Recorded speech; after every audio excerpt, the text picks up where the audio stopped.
د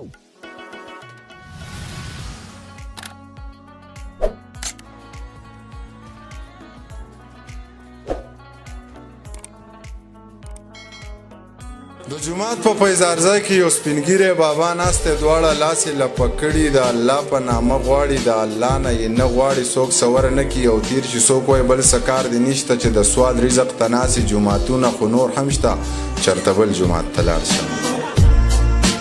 جوماتونه خو نور هم شته، چېرته بل جومات ته لاړ شه. دغه ستغې سپورې اوري، دغه تکې تورې اوري، د بابا سترګې شرمېږي خو د لوږې نه مړ کېږي. یا رحمانه یا رحیمه یا خالقه یا رازقه یا جباره یا قهاره اوکتوبه پروردګاره. دا تصویر خو سړی وجني، دا کافر خو سړی وجني، دا تصویر هم عجیبه دی، مصور هم عجیبه دی. زه یې خواله ورنږدې شوم او پوښتنه مې ترې وکړه څه دې حال دی بابا جانه، څه دې خیال دی بابا جانه. ویلې نورې کیسې پرېږده خو بس دومره روپۍ راکړه چې پې زهر ځان له واخلم او د ځانه پې ځان خلاص کړم. ویلې نورې قیسې پرېږده خو بس دومره روپۍ راکړه چې پې زهر ځان له واخلم او د ځانه پې ځان خلاص کړم، د ایمانه پې ځان خلاص کړم چې دا ستغې سپورې نه اورم، د انسانه پې ځان خلاص کړم. د ګړنګه ګزار شوی خودکشۍ ته تیار شوی، مطلب دومره ستړی شوی، مطلب دومره ازار شوی. د یو غم د زغملو حوصله ورپکې نه وه، د یو غم د زغملو حوصله ورپکې نه وه. ما قرض شراب څکلي و، نشه ورپکې نه وه. حیرانم په ګودر کې پیغلې وي او شور یې نه و، خو وروستو مې رایاد شو چې هغه ورپکې نه وه. حیرانم په ګودر کې پیغلې وي او شور یې نه و، خو وروسته مې رایاد شو چې هغه ورپکې نه وه. ما داسې لاش هم خښ کو چې سر و تنه یې نه وه، ما داسې مونځ ادا که چې سجده ورپکې نه وه. دومره غوسه دی چې توبه مې د خان څه نشه کوي، دومره غوسه دی چې توبه مې د خان څه نشه کوي. ما لږ خبر کوي چې زما دا جانان څه نشه کوي. هر وخت ټالی، هر وخت مستی، هر وخت سوچه موسیقي، دا جینۍ وپوښتئ د دې دا پیزوان څه نشه کوي. هر وخت ټالی، هر وخت مستی، هر وخت سوچه موسیقي، دا جینۍ وپوښتئ د دې دا پیزوان څه نشه کوي. چې په سرونو یې ګرځول، په هغوی سر وګرځو، په ایوانونو کې دا ناس مشران څه نشه کوي. چې په سرونو یې ګرځول، په هغوی سر وګرځو، په ایوانونو کې دا ناس مشران څه نشه کوي. د ګوړې چای یا د کاوې سره د ګوړې چکۍ، دومره خبر یم چې زما منیر جان څه نشه کوي.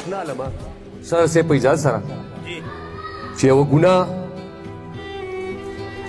ګناه به کول غواړي د ثواب په شان دی، یوه ګناه به کول غواړي د ثواب په شان دی، لکه چې مینه څنګه کېږي د عذاب په شان دی. او د انور شاته به تیاره وي که نه سوری به وي، د انور شاته به تیاره وي که نه سوری به وي. زه په خپل سوال کې راځوړند یم د جواب په شانتې. او وایه په دومره مسلکونو کې دې څه ولیده؟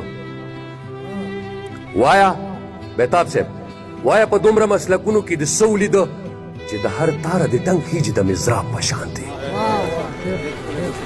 یو نظم ویم، د وخت څپېړې، د وخت سپېړې که هر څو مې غېږ کې ونغښتلې او خپلې نیستی لکه مې سر او سڼه ډېره وکړه.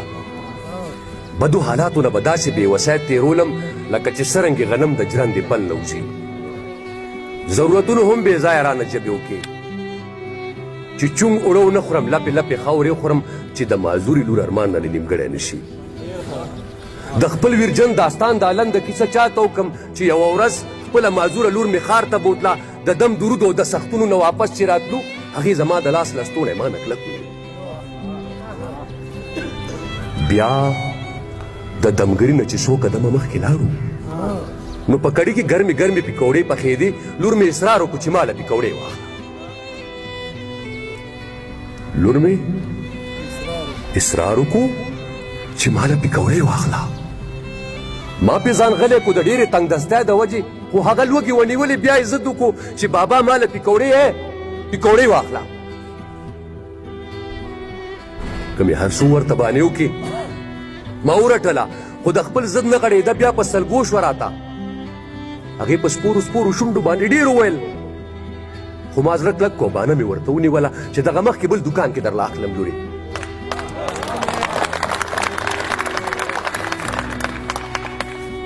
هغې به شا شاته کتو ما به مخکې راښکا د غریبۍ مېرمنه واخلم د نیستۍ مېرمنه سړی به خپل بچي ته وسوځي په سرو سکروټو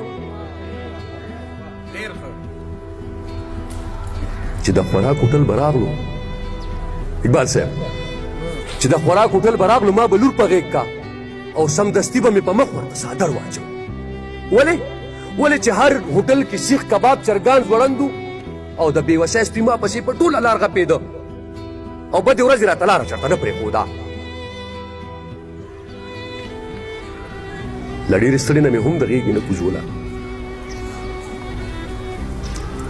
فیاضه د ډېرې ستړې نه مې هم د غېږې نه کوزوله چې چېرته لاره کې څه ونه ګوري ونه غواړي خو څو لازې پسې څادر د مخ نه لرې کړلو او ناڅاپي یو دوکان کې په ګوډی نظر شو ویلې بابا ماله ګوډی واخله خو څو لازې پسې څادر د مخ نه لرې کړلو